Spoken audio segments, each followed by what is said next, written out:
So let's look at this stock symbol ARO, Aeropostale. It's a retailer. I think they have about 800, 900 locations in the US, mostly in malls. And on Friday, the stock went down 25%.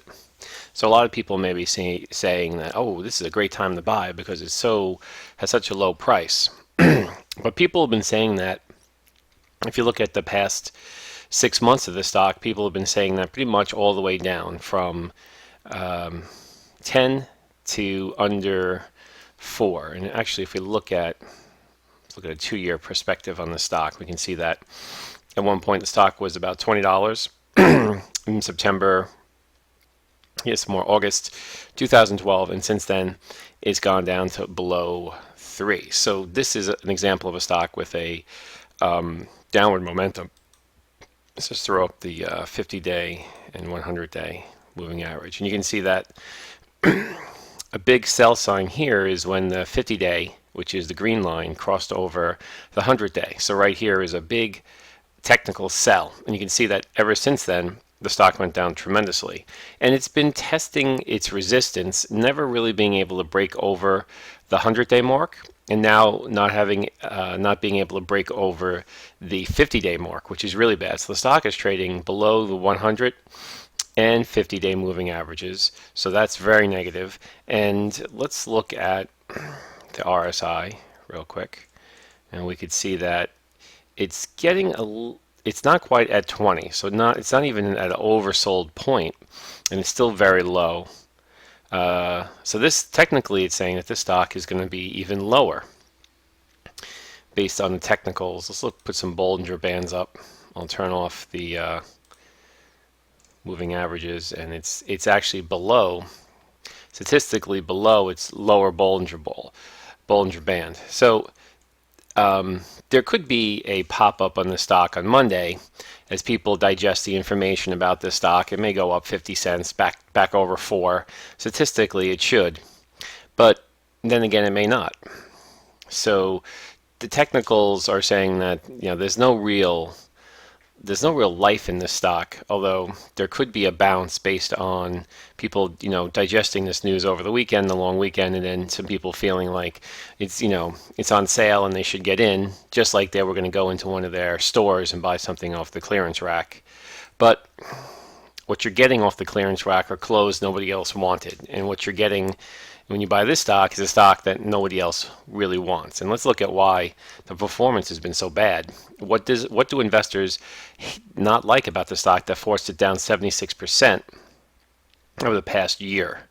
Okay, so the profit margin is negative. So the top line, the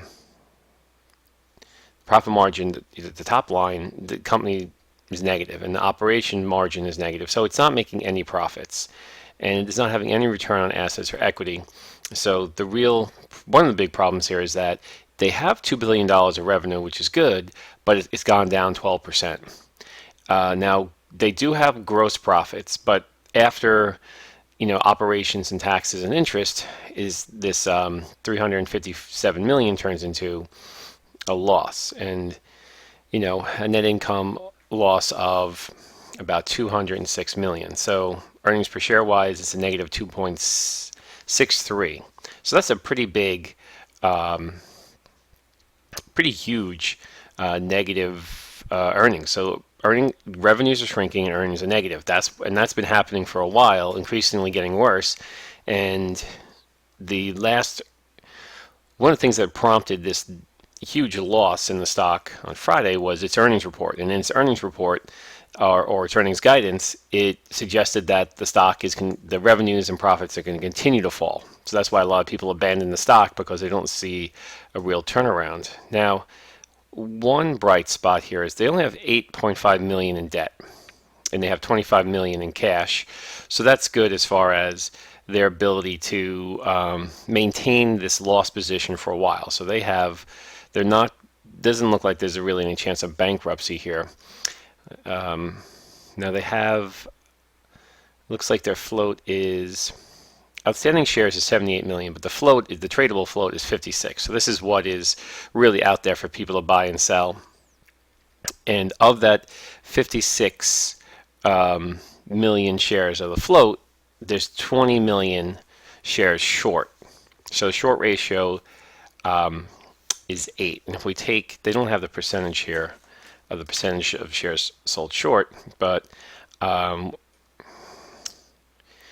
actually last month we had 21 million shares sold short as an average of prior 3 months. So the short position has actually gotten lower, and that's because people have seen that, the stock, they probably squeezed all the downward momentum out of the stock. So I'm going to divide,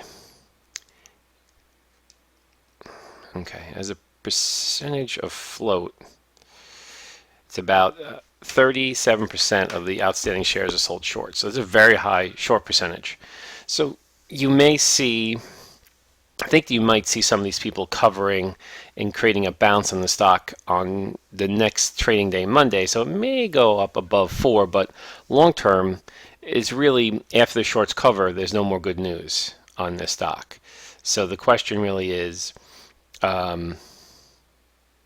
can the management turn around the declining sales? And one of the big problems is that the stores of this stock cater to mostly young adults, and they are, in the country nationwide, there's a real decline in the amount of young adults and their shopping trips to the mall. It's becoming less frequent, and the malls are not growing overall in foot traffic.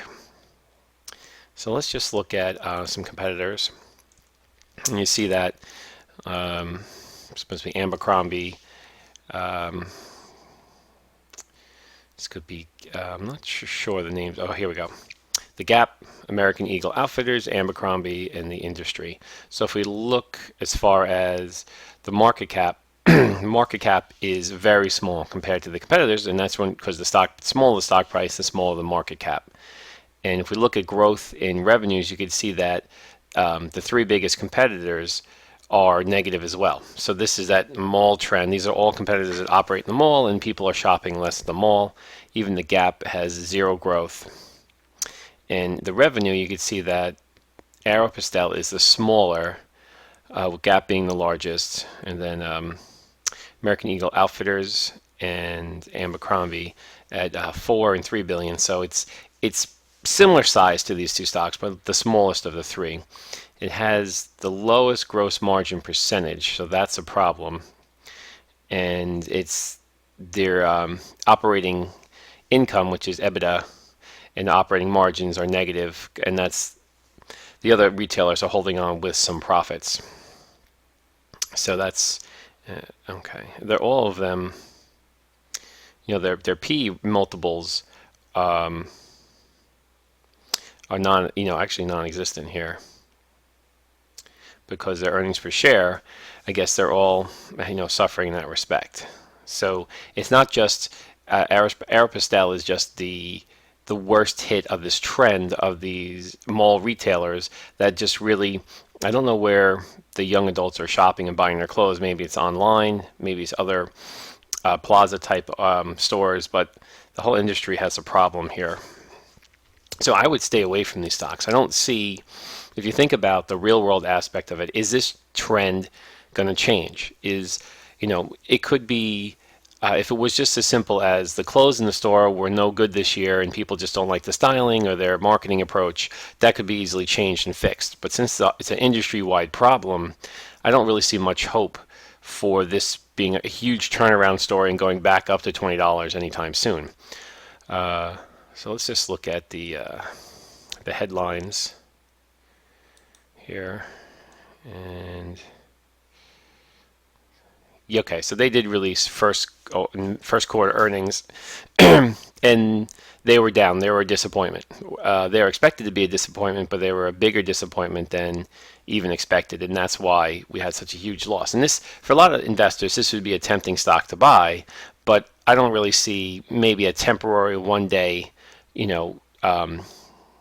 turnaround on Tuesday, but I really can't see this being moving up much higher in the days after that, because there's just too many fundamental problems with this store and the strategy. Okay, so that's my quick review of this one of these stocks in the headlines. Please like and subscribe, comment if there's any stocks you want me to look at. Thanks.